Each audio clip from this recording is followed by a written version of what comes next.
Welcome back to Story Deep Dive with Rachel and Dana. This is a podcast where two book coaches, editors, and besties discuss books not as readers but as writers to draw inspiration from great books and have lots of laughs along the way. We are off to a strong start. We've had bloopers already. First recording of the day, and I messed up the intro, guys. I'm just gonna come clean. I totally bungled the intro. I thought that I would remember it by heart, and I was like, yeah, I got this. And then I did not got it. Anyway, so today we are going to be talking about the plot of Before I Let Go by Kennedy Ryan. But of course, before we do that, we always have to have a little bestie time, a little bestie check-in. So Dana, first things first, we are in the second week of February. What you got going on over there at Danger Tales? Or now, I don't, you just tell me. I just thought I'd low-key remind you of like when this episode comes out. I thought I was doing you a solid. It's just turning into a mess. So what you got going on over there, Dana? Oh, Lord help us. Okay. Oh my gosh. Okay. Honestly, at the time, no, I'm not gonna lie. Wait. At the time of this recording, I just feel like I'm really trying to get into the swing of things. You know, January for us is like, we just trying to get through it. We just trying to get, because it's a very, very, very busy month for us, but we had a great time. So that was great. So when it comes to Danger Tales, I've been having a lot of fun just getting back into the flow of things, getting the community up and going after the holiday break, and honestly preparing myself for more writing. I have not started this trilogy. I think I'm like, this is why it has not happened. So I'm low-key nervous, but I really need to get to it if I want it to make any traction this quarter.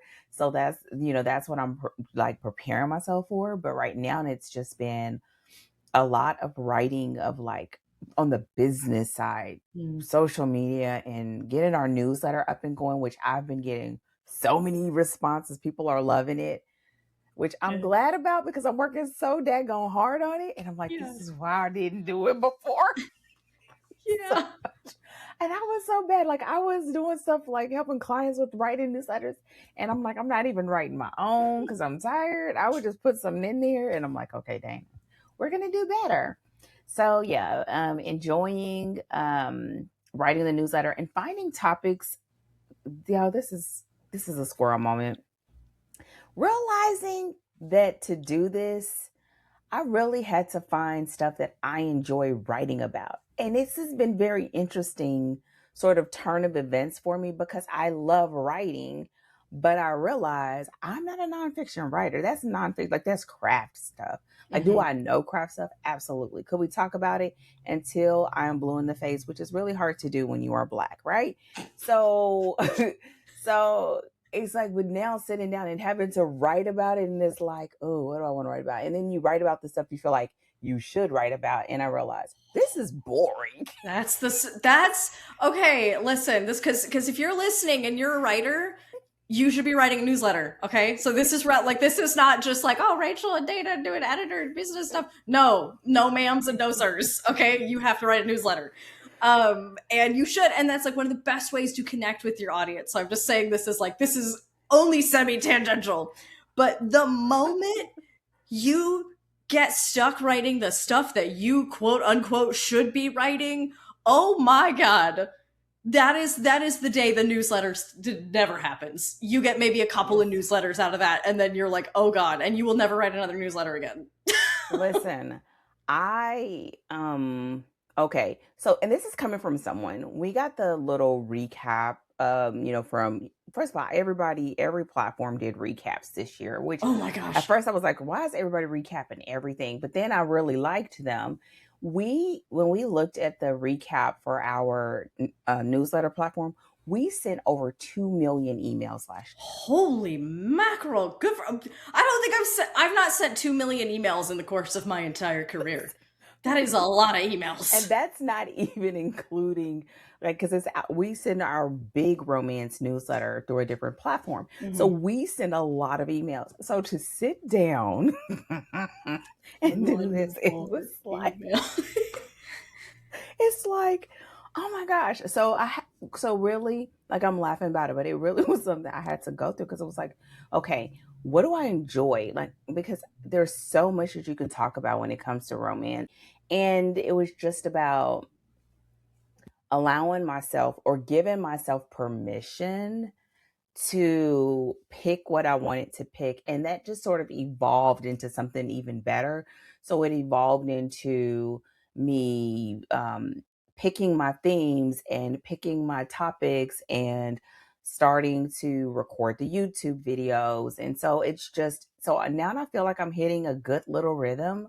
But honestly, it's been the past 2.5 months of like beatboxing, like trying to figure out what was Yeah. doing. So it's been good, but and I think it's getting better. I feel like I'm hitting my stride. I'm starting to get a lot of replies because we have really great, I feel like, opens and clicks, but now it's like we're getting replies too. And Nice. then to take that and put it like on LinkedIn and starting to get a lot of traction with that and a lot of Mhm. DMs.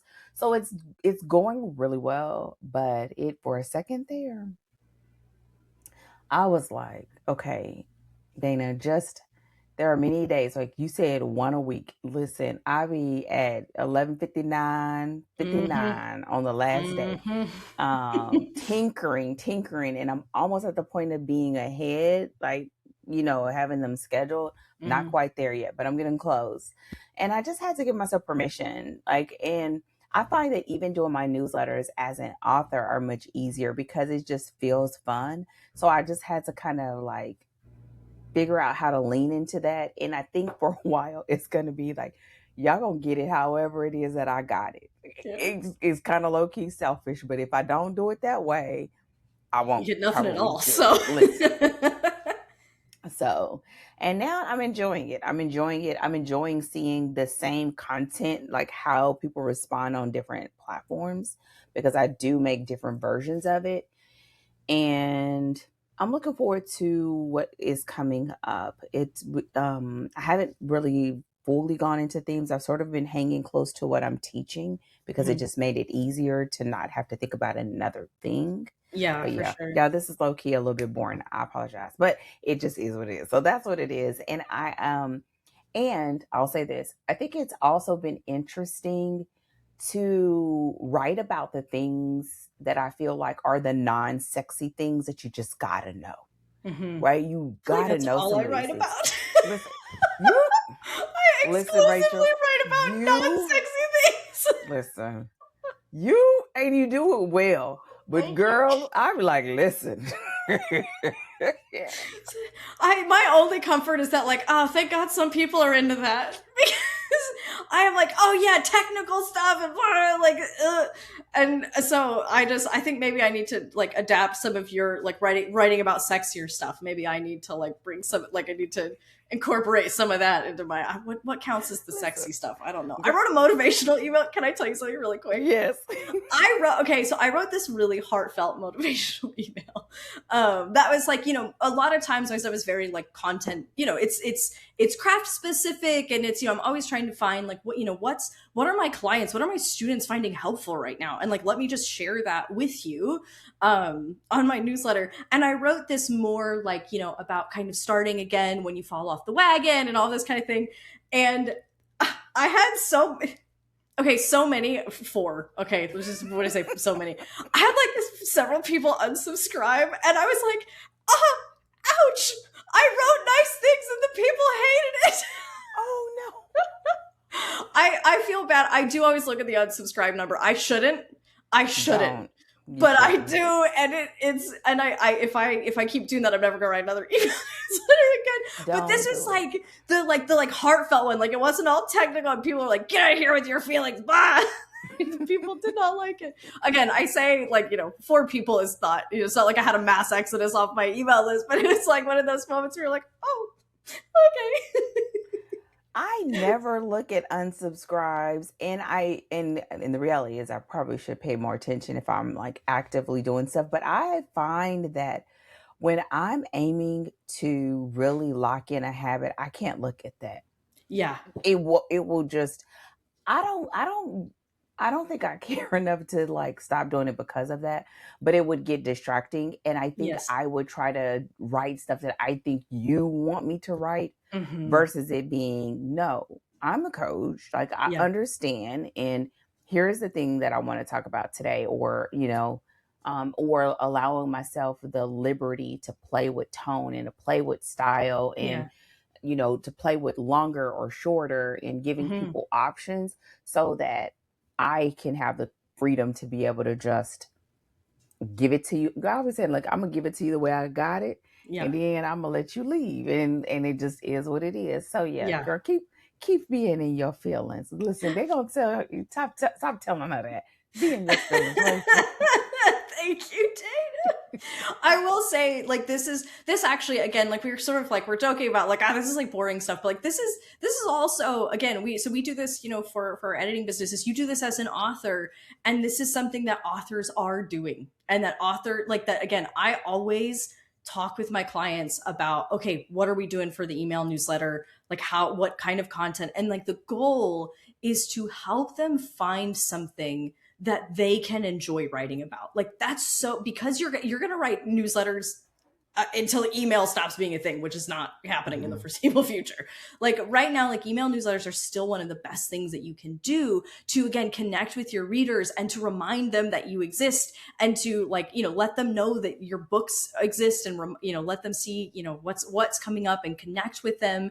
um and one of the things that requires, because it requires consistency, is finding something that you can enjoy writing about, and something that you can, like, you're kind of looking for, like, the overlap between, like, because of the kind of books that I write, what are my readers going to enjoy hearing about, and what do I enjoy writing about, and finding that overlap. I had one of my clients just crack this for, like, his email newsletter, and he's having so much fun, like, he's sharing, like, historical facts, and all, like, of sharing these stories and all, because he's writing historical fiction, and he's having a blast doing it. And when you find that place of, like, having fun with your newsletter, like, that, not only does it translate in the newsletter, but then you can do it consistently. And so this is some of those, like, author realities of, like, this is also part of the life. We love going into our writing caves and writing, and also there's this other thing called newsletters that we also have to do, and you got to Yeah. find a way to do it.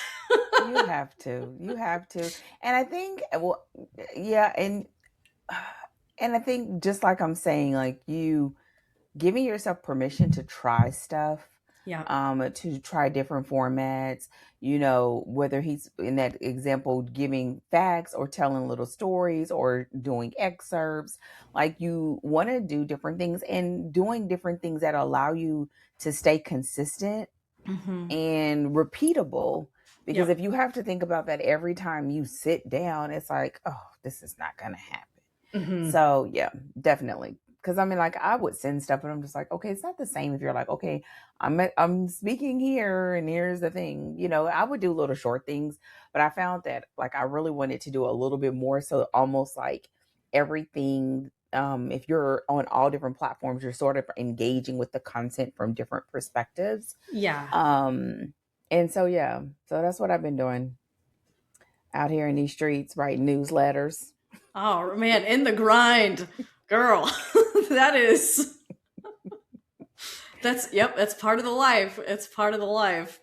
So, what about you? What do you have going on over there at Story Cipher? Yes, well, besides losing email subscribers who hate my feelings, I'm just kidding, everyone. Also, I will say, like, again, pro tip, authors, you're writing a newsletter. If you are going to look at unsubscribes, I would only check periodically, in terms of, like, if you had an email where, like, you had, like, a mass exodus off of your, something that was like, oh, something did not go well, that kind of thing. But really, the, like, especially, just like Dana said, when you're building the habit, like, those numbers, like, pretty much every time you send an email, you're going to get a few unsubscribes. Like, this is just, people are clearing out their inbox. Like, this is just, it's by and large not personal. So just to kind of like, for anybody who is either starting an email newsletter or is like sort of newly getting into it, to not get to like, don't let it hurt your feelings when Well, people yeah, unsubscribe. and I will say this: I always tell my clients, you want them to go. You're paying for Mhm. them to be there. Yeah, that's If you're true. If paying they for don't want your your stuff, you don't need to pay for them to be there. Yeah. deuces, like Chris See, Brown that's said, the listen, real spirit right there. Okay. I'm like, girl, don't get your feelings hurt, Dan. It's like, bye. okay, No, see ya. listen, because you're And I gonna think get that's this the right email. way. Because in my mind, I'm like, you can't get tired of it. Like, listen, we are all grown. We know what email newsletters are about. Should not be surprised that somebody is going to try to sell you something or pitch you Uh-huh. something. If you are surprised, what rock have you been up under? Get off and under it, and this may not be the spot for you, right? So yeah, so I would say, listen. As somebody who spends a lot on email platforms, if you don't Mhm. want to be here, you're going to get this email because I got to pay for it. That's again more Listen. of that like author life reality is like, if you're not familiar with like newsletter creation, like Mm. email platforms, they charge you based on the number of subscribers you have. So Yes. yeah, so if you have people who are like, oh, this isn't for me, you're like, okay, good. It's good that you know that, and it helps me that you like, because if you have a bunch of people who don't like your newsletter, but you're paying for them to be there, oh, And oh, that's what I so tell my client. Like, listen, you're paying for them to be there. So if they mhm. don't want to listen, don't let the door hit you where the good Lord split you. I listen. And it's okay. Yes, It just may not be their bag, but you want yes, them to, yeah, right? And you want people to be there that want to be there because when it's time for you to release another book, you want them to open, you want yeah, them to click. And yeah. so this is, it's a reciprocal relationship. Yeah, absolutely. Absolutely. Look, see, that was secretly the pep talk I needed. I'm like, And listen, I don't let talk him about don't let the door hit you. out. And you talk about your feelings. Listen, girl, bye. Let deuces. This is, again, we had this conversation offline where I was like, my reaction to everything on the face, I'm like, this is fine. And then I go find a quiet corner and have a cry. Like I cry about everything. This is how mad, cry, angry, those are the same word, cry, sad, cry, happy, cry. It's all cry. It's all cry all the time. I just You're in touch with your emotions. That's all. Trevor would beg to differ. He's like, I feel like Josiah in Before I Let Go, when his therapist is like, do I need to pull out the emotions wheel? And he's like, I don't need the dang emotions wheel. And then he's like, shoot, give me the emotions wheel. Like that's somehow also me. I am both like like in touch and completely just it's a situation. So I'm before we sorry get for laughing. derailed, that you should laugh. I am 30 years old, okay? I just And there's listen. nothing wrong with girl. Listen, if that's who you are, if that's the way God made you, baby, show up. Thank you. You're Thank you. You're welcome. the sweetest. I be like, Um, dang, you can cry for me too. listen, I promise you, I have enough eyebrows for the both of us, as Come you have on. told me, and I can cry enough for the both of Enough us. tears. So Got I'm you. just gonna I'm holding up my end of the bargain over here. Oh gosh, I love you so much. You're so Okay. great. This is Oh. absolutely true. Okay, so I'll be super quick, so that way we can get to the goodness of the plot, because we spent 20 minutes talking about email lists and feelings. And Um, feelings. so this week this month at Story Cipher, so in the academy we're having our first book club, which I'm super excited about, because so this is for specifically for our fellows. It's open to the whole cohort, but I really designed it for the fellows because the way that it works is, so this is our first year of the fellows program of people who completed the initial run of the cohort, and the goal there, right, is again to have those baseline skills to understand how to draft iteratively, so that as we talk about developing further skills, that doesn't get you stuck. You don't then start spinning on skills and then you never write because you're trying to amass more skills. So it's sort of like, okay, we go through the process, we're going to go through all of the steps, and then we can talk about skills when you know where they fit and when you're supposed to be kind of trying to implement those in the process. And so this is So what we're going to be doing is we're going to be doing a book club, and it's going to be on Ninth House, which of course it Of is. course. And I'd asked everyone, because I was like, you guys know I talk about Ninth House a lot. I've done a lot of video demos. I've talked a lot about it. We did it on the podcast, and there were several of them that were like, oh yeah, but I still haven't read it. And I'm like, oh, we are doing book club on, like, this is officially fair game because they haven't read it yet. And so what we're looking at specifically is how you build progressive complications in a story, how you actually, like, because this goes at this, and this is based on the questions that the students were having. Like, they were sort of like, okay, how do I do progressive complications in a scene and, like, not have just like a bunch of stuff happening where the scene kind of goes on forever because I'm trying to complicate, but then it just sort of like, it like just keeps going and going and going. Because that ties into the global arc of the story and those global complications, right? Because those happen in instances, in scenes. And so you're sort of looking at the macro and the micro. And so that's what we're going to be focusing on at the end of this month, is having a book club looking at how Lee Bardugo sort of created the progressive complications and then how that works at the scene level, to help them with their own development as they're sort of revising stories and trying to have a lot of students who are like, okay, my scenes are clocking in at like 5,000 words. They might be too long. And so how to sort of like trim that down and how to make sure that the story's focused and all that good stuff. So that's what we're going to be doing. I'm really excited because, you know, I love this book, and it's really exciting, I think, to get to see what questions students have and being able to tailor make something to those questions, to actually answer and resolve those for them in very concrete ways. So I'm really looking forward to having our first book club of the Academy and of the Fellows program. So that'll be at the end of the month. So I'm prepping for that. I think it's really, I look forward to hearing how it goes. I think it's really interesting to do it and have a specific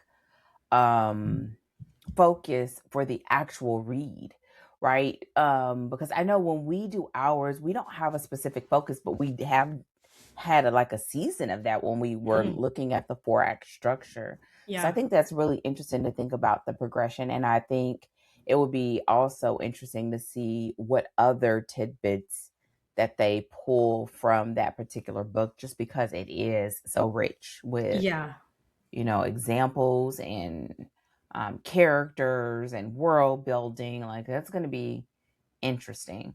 And I wonder if it slows down reading. Do you think it slows down the reading?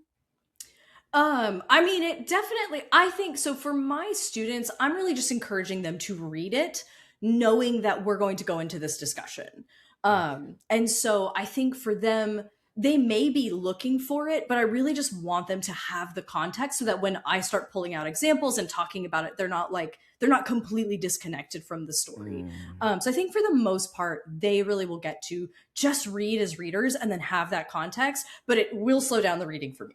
It will slow down the reading for me big time. It will. So are you just committing to this one, or this is something you want to do more of?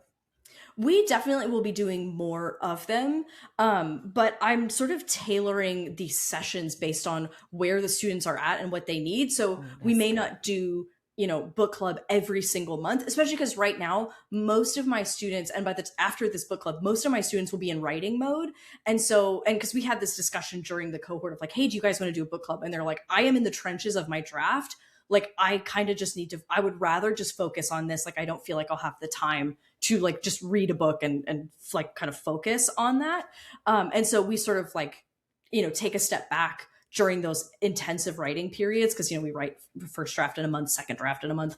And so we'll continue to do those, but I'm going to space them out based on the needs of the community. So we're very, very flexible with the types of sessions we do. And I really tailor them to where the students are and what they need in the moment, which just makes it super fun, because then you're just, you know, you're answering questions, but also like developing material on specific topics. And so we will do more of them, but not necessarily at a specific cadence at the moment.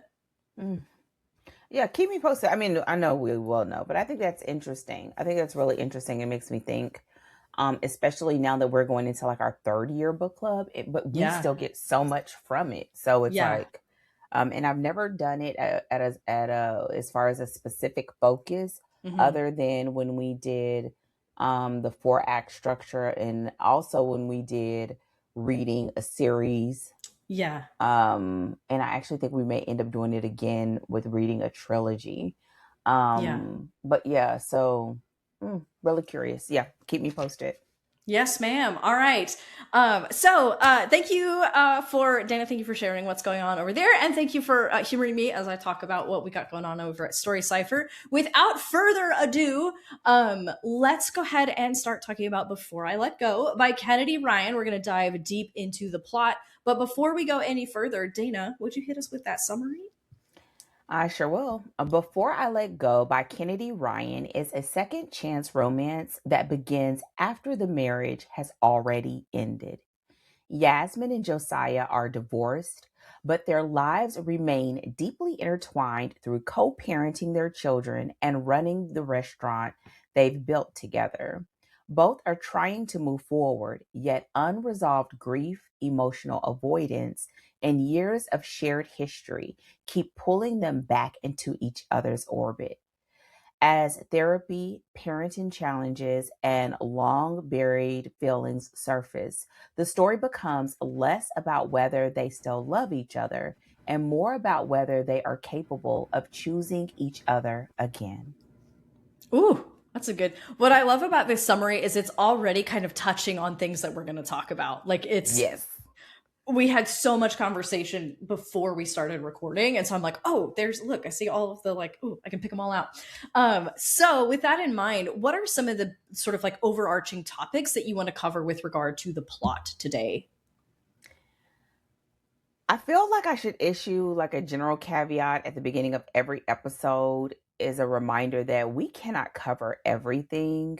Yeah. And also a general caveat of that this is by no means like judging or bashing or whatever, but it is a like an intellectual conversation, and also us taking into consideration that people who listen can be a seasoned writer, they can be a new writer, they can be a writer with an audience, they can be a writer without an audience, and all of those differences make a difference to this, this kind of a discussion. Mhm. So I'll say that at first.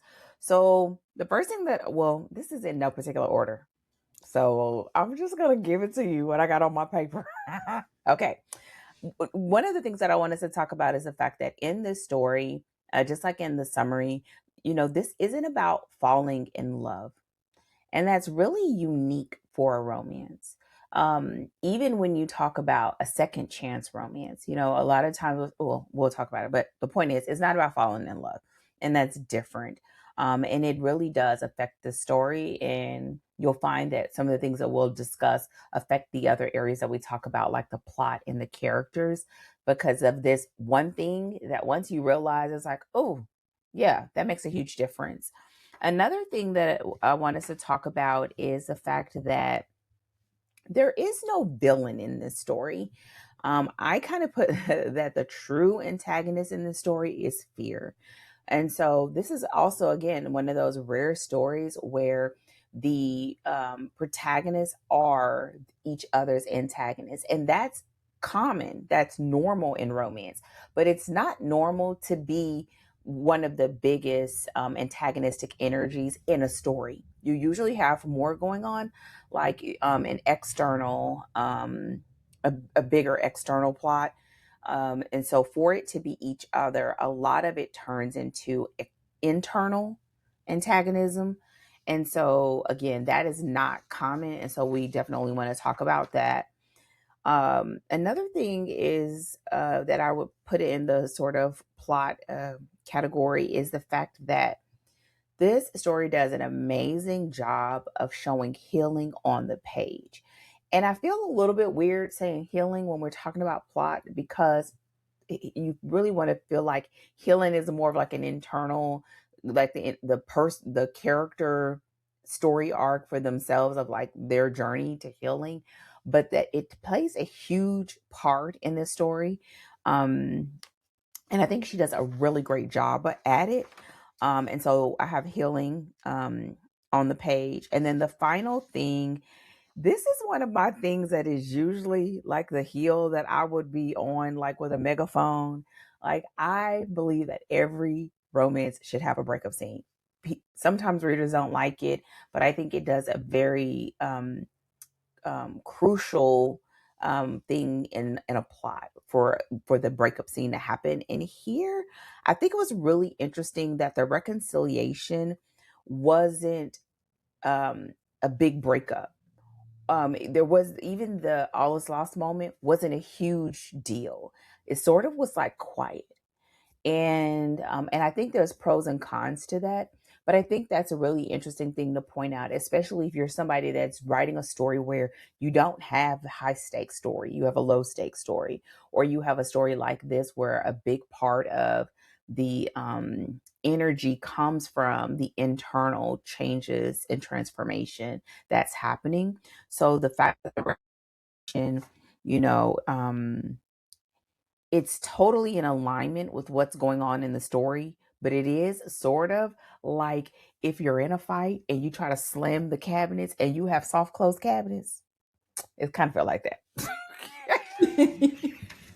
Or hanging up dramatically on your cell phone, which has no drama to that. We're not Exactly. slamming phones down anymore. We're like boop, and then sometimes you can't even hit the button, and it's yes. Right. So I think it's important. I think this story really does a great job at some areas that are like, you don't see this often, Mm-hmm. and it's done well. And I think, but the I will say, just as a, I feel like I'm issuing a lot of caveats. I think a lot of these things come with pros and a lot of cons. Yeah. So you really have to do them well. Yeah, yeah, and it's that conversation of like because we're speaking to a whole gamut of writers to just kind of to know like to go in with both eyes like wide open, right? And to kind of know what you're doing, to do things with intention, and so to understand, the an individual author's sort of particular genius as well as like where it could work for you or it could not work for you, and so again being aware of those pros and cons in particular for a given approach. Wait, and before you go on, I would say too, and I'm sure we'll say this probably a few times. I think this book, these episodes for this particular book are really going to be a lot of sort of weaving in between our normal topic areas. It kind of reminds me Mhm. of like when we were talking about Mistborn. It was really, really hard to just talk about each of the individual areas. And I think that's Yeah. going to be really, really true of this because a lot of the editor's takes are going to help with how to maneuver if Hmm. this is something you'd like to do or to keep you from sliding into the con side Yeah. of some of these things, because there's a lot of things that we could talk about, but those are some of the big ones. And I'm sure I'm going to do more as, offshoots of your questions and of what your topics are, but I want to make sure we hit these. Yeah, yeah, absolutely. And mine should pretty much kind of like nest right into yours, because we had a lot of sort of like similar overlapping things. So one of the things that I kind of want to talk about, because especially because we're in the episode dedicated to plot, is the fact that this story is a bit more almost like slice of life feeling, right? So we don't have like a heavy external antagonism. The conflicts are sort of there, it's largely like the challenges are largely interpersonal, and what that does in the story and how that sort of affects the way that the story unfolds. And I think it's important as like sort of like a just a side point about that is that there is still antagonism at work in the story, and so we're not like it's not like there's no conflict, it's not like it's antagonism free, but we're looking at pure almost largely interpersonal conflict and then internal self conflict, and what how that affects the story when that's sort of the primary point of conflict. So I want to talk about that, and then I also want to kind of ask a little bit about some of the choices that she made and how quote unquote allowed those are in romance, because these are specifically plot choices, but there are some rules that uh, I don't want to say they're like, I mean, they're like almost hard and fast, but again, there's just like certain lines that you don't cross in romance. And I want to know how close she got to some of those lines. Um, for certain aspects of the story. And so this will be largely spoiler free. What the questions I'm going to ask about are from early, they're pretty early in the story. So those are like the two. I just kind of want to like give those big categories because it's going to fit right in with what you sort of are already talking about. So why don't we just kind of start at the top about how this story is unique as a romance because it's not about falling in love because they never fell out of love. Can you talk about that a little bit more? Yeah, and one thing before I talk about that, I will say that I'm not doing it as a specific topic, but this story does really well as far as being an African American romance or Black romance.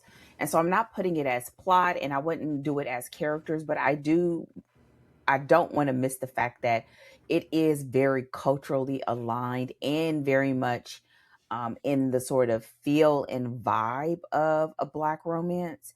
And so, I'm sure we'll talk a little bit more about that. And I can always come back around to it if we have a little extra time.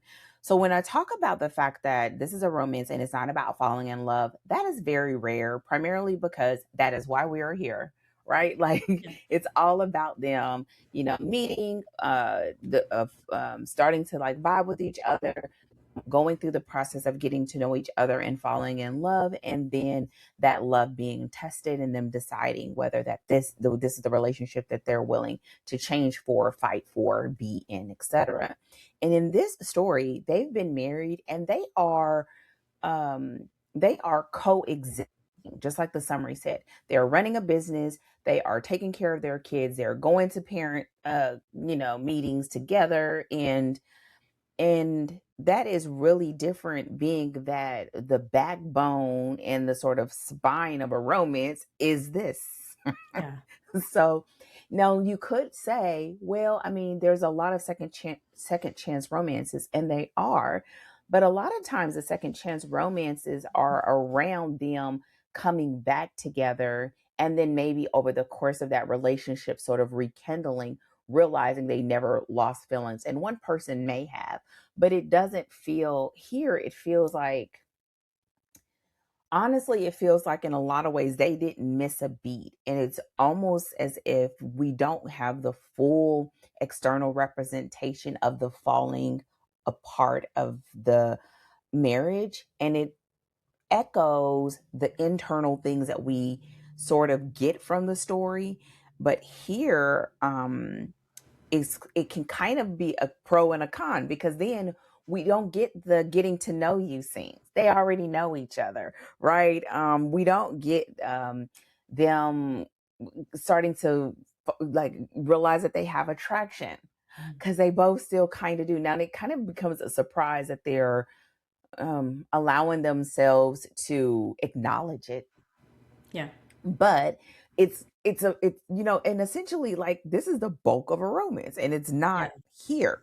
So I think one of the things that makes it interesting is that she carries it off well, and we start seeing whether it's repressed feelings, um things and feelings that they've swept under the rug and sort of um intentionally bypass Hmm. so that they can continue to parent their kids. But it is a strong part of this. And I think in the end, um, it works, but it does also make it that, how would I say it? It makes it that you have to find other ways to explore that relationship if Hmm. that's why we are here. Yeah. That's what a romance is. And I think sometimes it did a great job, and there was aspects where you were pulling in the environment, pulling in the kids, pulling in friends, pulling in the holidays. Hmm. But I do feel like in some aspects, like, we kind of miss it, and by the time they're really into it, it's like towards the end. But I think it does the story justice overall Yeah. because of the reason why their marriage fell apart. Like, Yeah. because if they would have rushed back in, you would have felt like it's not realistic, right? Yeah. It kind of goes to your slice of life, and I kept feeling like this is like very much a realistic romance. It's not a fantasy style of romance. This is real Mhm. life depicted on page, you know? Yeah. And so I think overall it works, but it is something that we could always kind of circle back around and look at it as it could be a potential con. Like you have to be a really great writer and you have to pick moments that really give us insight into where they are in that spectrum of being back. They have love for each other, but being back in love. And I still think they were in love, but whatever. Yeah. But like how you're doing it and being aware of it and tracking it as a writer. Because I think it would have been so easy to lose that thread, which would have seemed odd, right? For them to be here and to lose that thread. But I think it would have been easy to lose it. Yeah, and it's sort of like one of those things where like if you're not being really intentional about the choices you're making, you could slide into one of these cons simply because you didn't, you sort of like Nothing. didn't realize you do Yeah. it by accident. Yeah. And that you definitely don't want that where you slide over into some of the cons that we're going to talk about or the potential pitfalls again just by mistake by overlooking something or not making your choices with intention. And I think that a Hmm. lot of um a lot of what makes this story so interesting is that we are looking at two very emotionally mature adults. Like they did, yes, they had a divorce, but like they, before we ever show up to the story, made choices about how they were going to handle it, right? Where it's like, we are going to protect our kids. We're going to do what's best for them. And we're going to work out this co-parenting thing. And there's even moments in the narration where it's like, where they're like, obviously we're gonna like I don't understand people who don't do this, right, who sort of don't make these sort of hard choices in order to take care of their kids, and they co-run the restaurant. And so the story kind of starts on, actually, even though they did get divorced, they have a really strong foundation just generally, right? And I think that kind of leads into as well a little bit of the like where the conflict does and doesn't come from, Hmm. and how the conflict sort of like ties much more into the like interpersonal aspects of the relationship and internal healing. So kind of just sort of like segue, one of the questions I want to ask you. So I said that, this is sort of more slice of life, almost kind of like more like domestic drama. It's not, we don't have a heavy like external drive, right? The restaurant is failing. There's an expand, we're in the middle of an expansion and it's creating chaos. We don't have really anything like that. We just sort of have ordinary life stuff that happens that kind of crops up along the way. And I want to know, is this common to like for contemporary romance? Do you normally see this more slice of life feel where you don't have that same level of external antagonism? Um, or or is this sort of more unique to this particular story? You have it, but I will say a lot of times you may find that they'll add a little bit of drama or a little bit of suspense so that it won't feel so one dimensional, or so that you have more highs and lows in the story. Mhm. But yeah, I would say in contemporary, you'll have it more often. I do think in this case, like you could have had a little bit more external, Yeah. like meaning even if it was particular, we kind of got it towards the end where during the transitions in the business, but Hmm. there wasn't one that felt like it was a consistent through line, and usually that's there. So it could have been, you know um somebody trying to buy their business, or they're having competitors and buying the like Hmm. that still would have been a slice of life, right? That still would have Yeah. been your sort of regular regular life, if you will. But would have still given the opportunity to have more peaks Yeah. to be able to offset the valleys of this story. So Yeah. yes, you do. But I would find that of the stories that we've talked about, and we talked about this a little bit in the like when we did our pre-talk of like stories like Things We Never Got Over. If Hmm. you remember, towards the end there was an introduction of a little bit of suspense, right? Hmm. Like just to give it a little bit of action and kind of change up the pace a little bit. Yeah. And that was a little bit of a shift that was still attached to the same storyline. Like it wasn't out of nowhere, but it was a part of it. What's another? um I don't think done any others. All of them almost had a little bit of suspense. I can't think of any others that would be an example that we can do here, but I will say, and even other stories that you and I have done, and you miss that. Here you Yeah. miss it because there are elements here, so it holds the story together. But I Hmm. think one of the things that we've discussed, and we may talk about again in a future episode, is that another writer probably wouldn't have been able to do it the way that she did this. Yeah. I think her being Kennedy Ryan, Yeah. you get probably a lot of leeway. Hmm. Um, but I also think that there are other things that were sprinkled in that helped, like the Yes. cultural aspects, the gatherings, the other things that helped to balance it out so that that it wasn't just a lot of sort of sameness as they Hmm. worked through those internal journeys was helpful. But I would say in general, you will see this a lot more, and the romance becomes really a huge, if not the driving force. But a lot Hmm. of times there is some stuff there that's sprinkled in just for that, that helps with Yeah. that.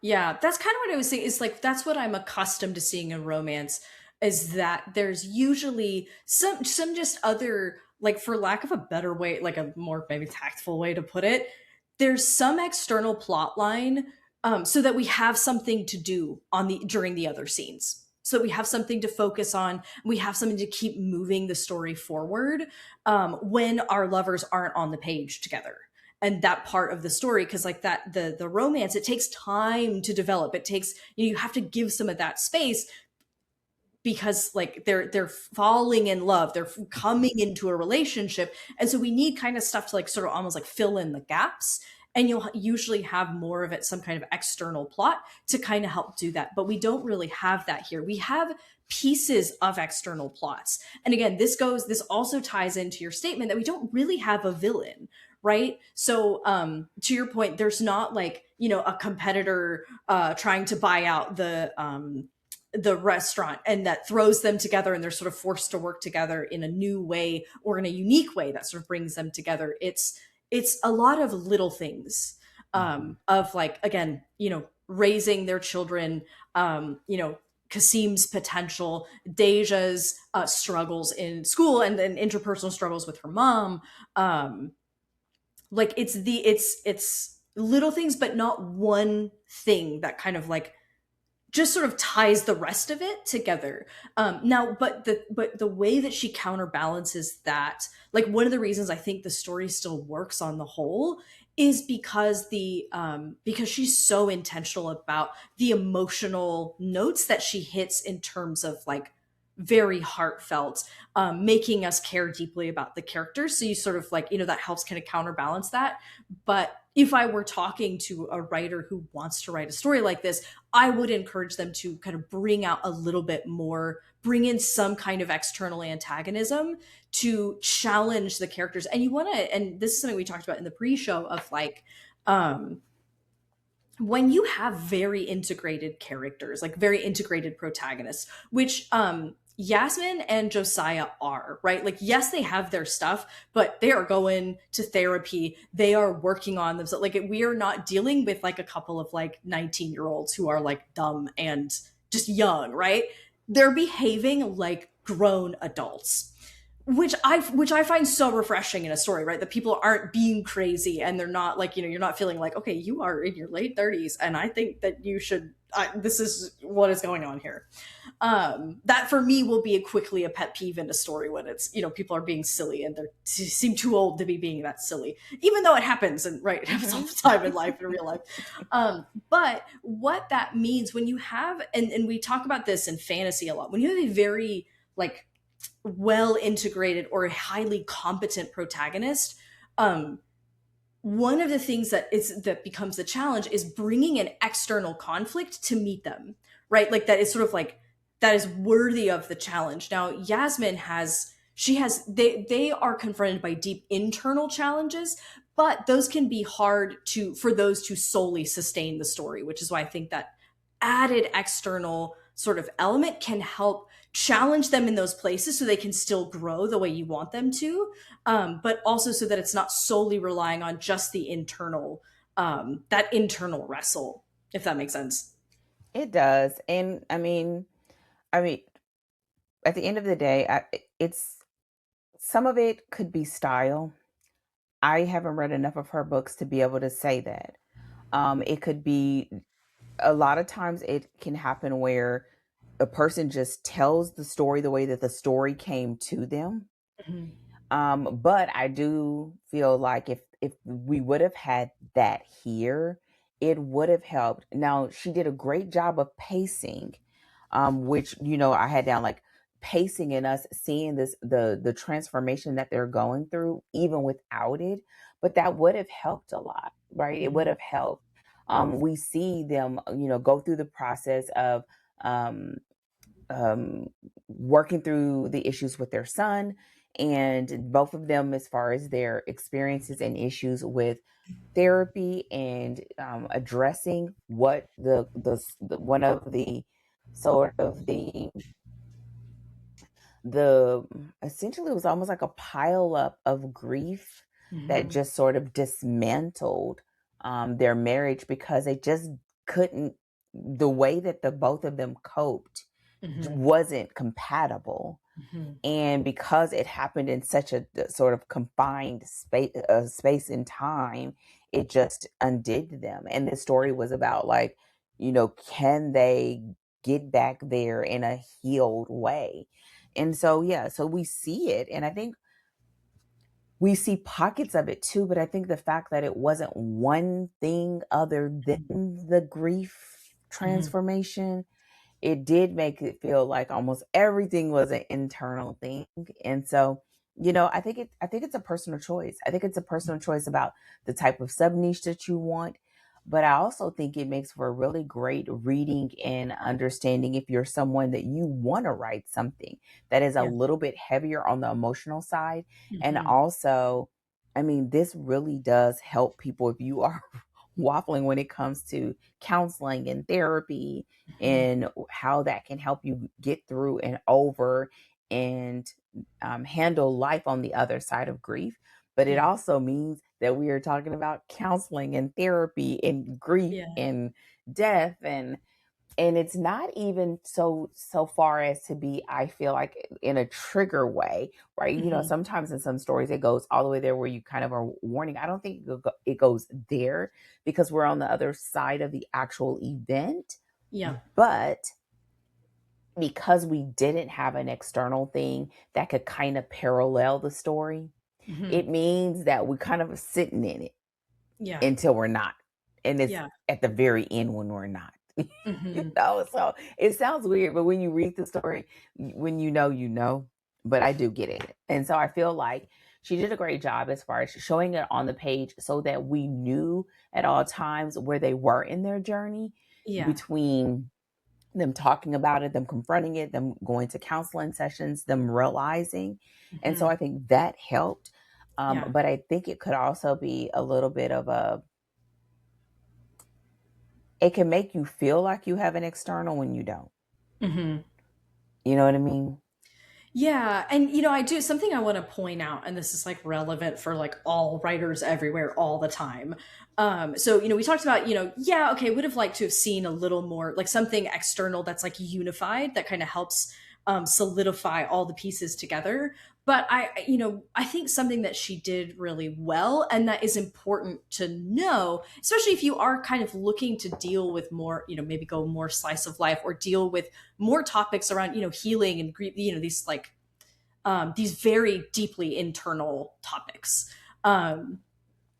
is that there is still antagonism at work in the story, right? And so i Yes. wouldn't i wouldn't want someone to read this and be like, oh, I can have a story that like doesn't that doesn't have a lot of antagonism, or that doesn't have, that as though that we're missing from the story, because that's not the case at all. Like there is still antagonism at work in this story, and it comes from all kinds of like sort of different places. So you said this already, but primarily like it's Yasmin and Sai and them, them and each other, and that's where a lot of the antagonism comes from.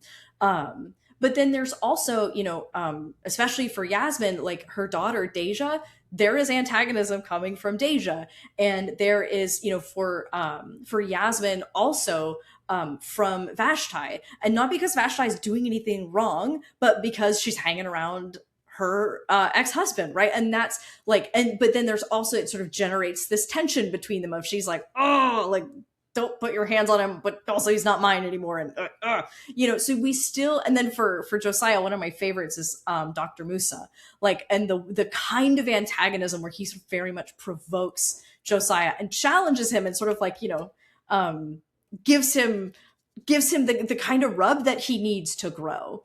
And so there, you still do have, and then again, largely, so much of their conflict comes from their battle with themselves. And so you still have antagonism at work in the story. And I think that's part of what also helps to carry it, is that, we're always seeing antagonism from different sides. So it doesn't feel like they're just like floating through life altogether.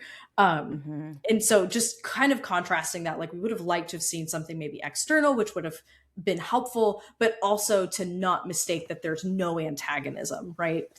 Right. And this kind of, we're sort of transitioning through the topics fairly smoothly, because this was one of the points that I made, is that I feel like the biggest antagonist here is fear, and it comes in different capacities for them. But I also feel like it can kind of, not, it won't go unnoticed, but I think the gravity of it feels a little more squishy because it's not tangible. And Hmm. that is depression, Yeah. right? And grief. Yeah. And so what happens is you have this thing that doesn't take form, Hmm. and you are aiming to show it as like the culprit, or show it as the villain, Hmm. and you want to be really intentional about how you do it, because you don't have a thing, Yeah. you don't have, right? But listen, this thing was powerful enough to take them out and their Yeah. marriage, Hmm. so Yeah. it's there. But I think I think it's really I, as a editor or a coach, I don't think I've ever had a client where it was like this, because I think I would have always asked for more of an external, so Yeah. that it would have allowed us to anchor some things, so it wouldn't have Yeah. been squishy. Hmm. So I will say I think it's done well. Yeah. But well, and it really is no but, it's just realize, but when you realize, like, oh, that's why, then it Yeah. makes a lot more sense, and it makes everything flow a little bit better, because you get it, and it's like, Yeah. oh. And I think it's, again, I think it's done well. And I think for me, the more I read the story, the more I get of the story. But when I Hmm. read it the first time, I was like, wait, something feels, like, it was like, Yeah. because I feel that. And it was like, Hmm. okay. And being able to articulate like what's going on that I'm feeling and digesting. And Hmm. because she does such a great job with the characters and the subplots, and like all of those aspects, it sort of merges it together, and it sort of goes together like a good gumbo. Like, you know it's like, all the flavors are there to where it's like all blended together. And but I will say, because of us talking about this as editors to writers, know that this is a very challenging thing that Yeah. she makes look easy, Yep. and it's not easy. Yes. So, yeah. Yeah, and again, that's like, if you're wanting to tackle topics like that, and that's like a central, especially like as a central aspect of the plot or of the story, recognizing that this is an intangible thing that you are trying to tackle, and that external circumstances can help you to translate that to the reader, right? And so to know that, like, if this is, if you're wanting to do those heavy internal things, it's easy to go wrong and go amiss with it, because it is intangible, because it can be difficult outside of narrating the experience. It can be difficult to translate as, to really communicate the true depth and the true power of this as a force of antagonism. And so being aware of that. Um, yeah. Yeah, but I will say that they did a great she did a great job, and I'm saying they because she's probably working with several editors, but she did a great job. I think what helped too is the fact that they gave some external things to sort of like allow us to kind of reconnect with the Hmm. paint, the floor, right? Yes. The nursery, right? Things Yep. like that. So it was like, okay. So it kind of Hmm. did ground it a little bit to give a sense of a tangible nature to something that doesn't take form, like a physical Yeah. form. And so I think those are choices that you want to make if you decide that you want a story somewhat like this. And then sort of just bleeds into the final note that I have here about the reconciliation feeling a little bit more like a softer reconciliation. It was an overflow of Hmm. what we've seen as far as transpiring in their relationship, and it made Yeah. sense. It was emotionally honest. It was an alignment with what Josiah and Yasmin were going with, but it Hmm. did feel on the softer side. And Yeah. you don't want it to all be about like drama and fights and all that other Hmm. stuff. Like, you don't want it to always be about that. But I do feel like the con of it was that it made it feel back like that everything sort of stayed in the same register Hmm. throughout the story. And I Hmm. would have liked more peace to balance out the valleys, because for me Yeah. personally it was emotional. It is Yeah. a great read, but it is an emotional read, and I Hmm. personally don't do emotional reads. But this was a great pick because it is very much tackling a real life situation. I think this is Yeah. a really great depiction of something story. If you are someone that is doing like a to fictionalizing Hmm. your personal story, like Hmm. you could totally see this being a great example of that. Yeah. Also, how characters show up and are utilized in this story is Hmm. superb, Yeah. right? Especially the kids, like what we'll talk about in next week episode.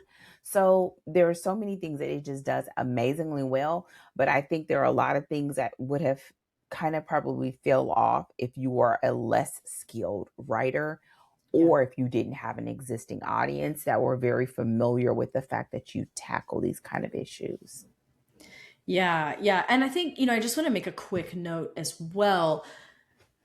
If you're doing this type of story, or and this is going to be true, this is also true, like whether you're fictionalizing a personal experience or like memoir, you want, I think something that she does really well and something you really want to pay attention to is being like really choosing the moments you're putting on the page, right? Mm-hmm. Like really saying, okay, like this moment in time, this is where, this is what's happening, this is where they're at in their internal transformation, and here is how this particular scene is participating in that, so that we don't wind up, because we don't have this in this story, so Kennedy Ryan doesn't do this, but it's easy to fall into, you just have scenes that are like just a normal day, and just like, where we're not actually moving the story forward necessarily, or we're not highlighting moments and details that really matter to the overarching plot. And so something that she did really well, especially, it having more of a slice of life feel, if she's going to do that, choosing moments that have the most impact, Yeah. choosing moments that mean the most to the story, to the development of the story, to the internal arc, to the internal wrestling, and not falling for just another day in the life where we get this. Because then that is something that, even when you're tackling these really difficult topics, or you're tackling an antagonist like depression or fear, or right, these things that are intangible, that is a thing that will sink your story really, really quickly, and you won't get the opportunity to actually like tease that out if you like, again, if you're not really intentional about the moments you choose to put on the page as the story moves forward, especially when you're in, again, if we're sort of like lower stakes, we're not, working with an action story where it's like, oh, clearly we're doing this thing. And then, I mean, it can happen in an action story as well, right? Where you just sort of like have these like bumping around scenes. But she was really intentional with the moments that she chose. And I think that's a really important thing to be aware of for a story like this. Yeah, and she like now that that's out the park because as you were saying that, I was thinking about the scene. Yo, we don't do spoilers, so I'm not going to do a spoiler, but just so that Rachel knows what I'm talking about. This scene when she had to go get the robot remote Mm-hmm. for her son, Yep. like that was perfect, right? Yeah. Like so I think what really at the end of all this, as we sort of like kind of bring this all together, because I know you wanted to ask a couple more questions about some sort of the rules or air quote rules of romance. I think that's what the balance is, right? A lot of times, like if you have the low stakes, or you have here where a lot of what is transpiring is the things that cannot be seen or touched or felt, that it is the emotional pull, the internal wrestling, that all of these other things are doing a lot of work and you don't realize it because it is done so well. Mm-hmm. And that's one of the things I think is you get pulled into the story. You care about them. You want them to win. You want to see where this is going to go. And a lot of that is being shaped and molded by the choices Yep. that were made. The scenes Mm-hmm. that were picked, what was put on the page, how she, showing the tug of war that each character is having between their actions and their words and what they're feeling internally. Like all of those things are working together beautifully so that when it's all said and done and the smoke clears, you have such a beautifully written story about this family's resilience and this couple's choice to choose love even when life was lifing, and it's done well. Absolutely. So because this is sort of like, yeah, gonna tie back just a little bit. I have like one sort of last question, and then we'll make sure that we've sort of hit anything that you wanted to make sure you hit today. But so in the story, we have our love interest dating another woman. And obviously this isn't cheating, they're divorced. And cheating is usually one of those like major no-goes of in romance. Um, but I was just curious, Josiah dating Vashti, and again, it's not cheating, but it is, you do have your main male lead with another girl. And so like because I think about like in the things we never got over, when like the breakup between Knox and Naomi, she thinks there's another, but there's not really another, right? And so like is that allowed, quote unquote? Is that, did she do something that, because it felt to me in the context of a romance kind of daring. I was like, oh, well, like I just, it feels like that they're seeing other people. This feels like surprising to me. And so I'm just curious of like, is that common? How, again, quote unquote allowed, and always in air quotes, is that, can you just like talk about that particular choice and how often we see something like that in romance? I don't think you see it often, mainly because it's such a fine line. Here, though, if you look at some of the other things like that come afterwards and how it's described and what he was aiming to do, it Mhm. kind of is painted in a way that is understandable, right? Of Yeah. what he's just trying to get over, right? And trying to show that Mhm. he's moved on, whether he Yeah. has fully or not. But and the fact that they were not in a relationship, and Mhm. both of them knew that they were not. So you just want to be really clear about that, Yeah. or else it can look like infidelity, and that can in the end affect how people feel about your character, and Yeah. whether they're relatable or whether they're likable, or whether Yep. you want to continue to see whether they how things work out in the end. And here I feel like it was done well, even though sometimes like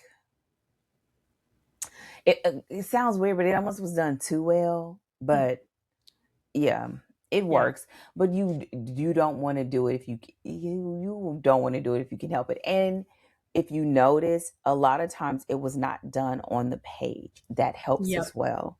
Right? You Yeah. see little things like PDA, but it Mhm. wasn't a lot, and you hear it mentioned and you understand, and that it Yeah. was not hidden and lied about.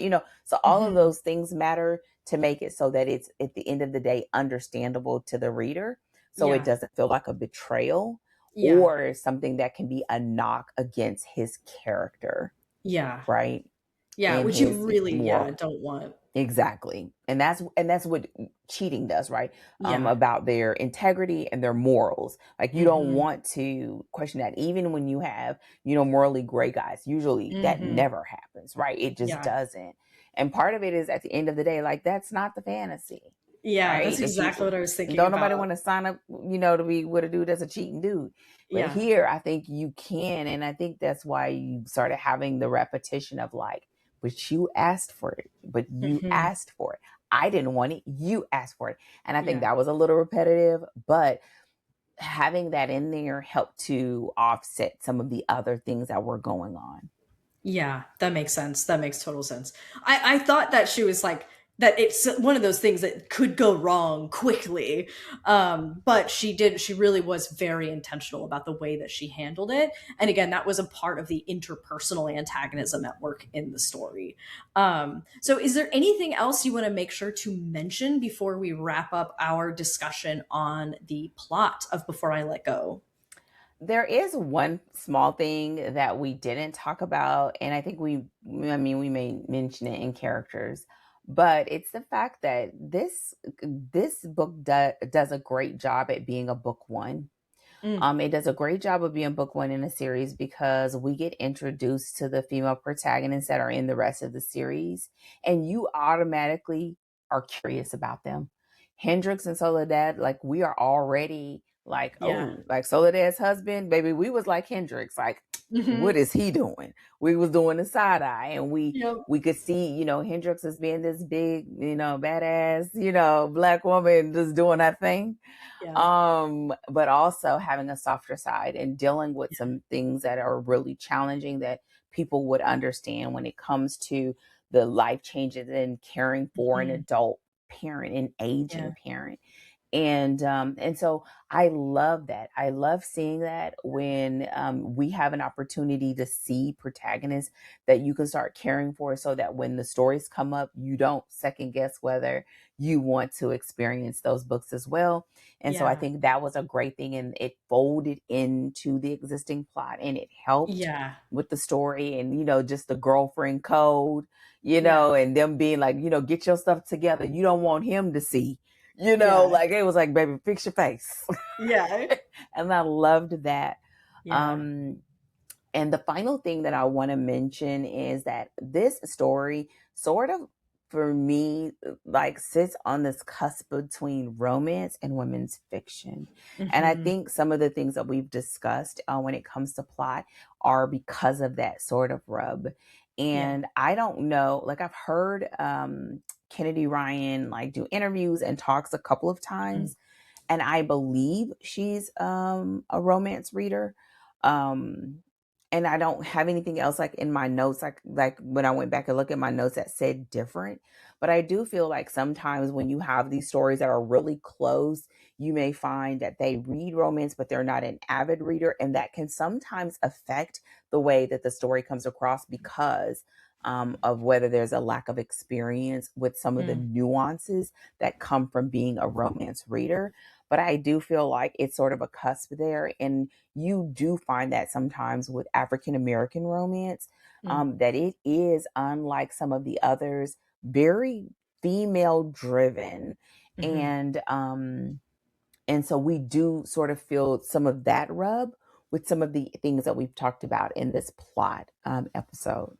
Yeah, yeah, that's really good. And I think too, again, just like always with books, being able to position them genre wise is always like that's always so important. And I think when you think about the book that you are writing, right? Thinking about and this is why we talked about comps way back in I don't know, November or No, something. November, Um December. Oh yeah, November. yeah, yeah, it was right in between November and December.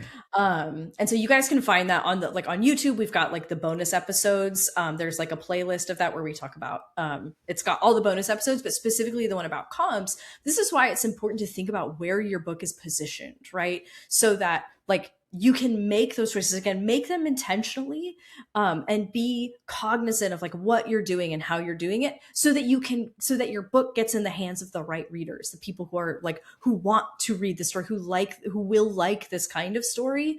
And so positioning books in their sort of like respective genres, and then thinking about how your book relates to those books, and where, again, where it sits on a shelf and where it belongs, is so, so helpful. So you can set the right expectations for your readers with things like covers and blurbs and like the way that you market the book, and also to, again, help it like help position, like help the readers with their expectations, so that they Mm-hmm. can kind of go in and understand the kind of story, so that they don't expect one thing and then Get something else. get something else. Because sometimes what can happen is, if you have a book where a reader thinks they're going to get one thing and they get something else, if they had known what they were getting, they may have liked it. Like they might still have liked it, but if they feel like they were expecting one thing and then they got something completely different, purely on the basis of that jarring experience, it can sort of like alienate the reader, because they're like, this is not the book that I was promised, right?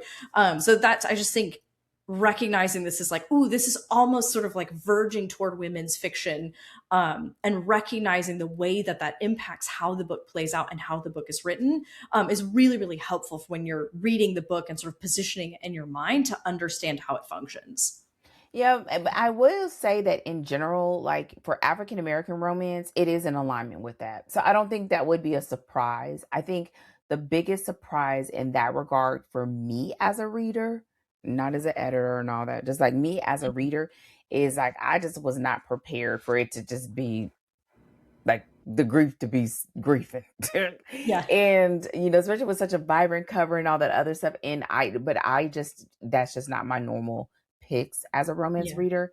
But overall, I think it was done well, and I'm glad yeah. that I read the book. So yeah, but I think as someone, going back to the top of this and the caveats of like where you are as a writer, whether you have an existing audience, whether your readers know that this is the type of stories that you like to tell, whether that is communicated effectively, Mhm.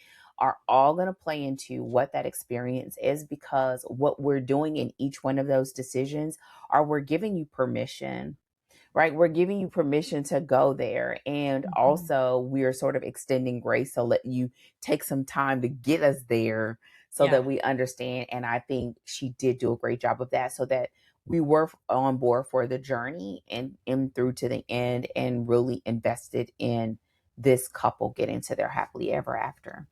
Yeah, absolutely. Absolutely.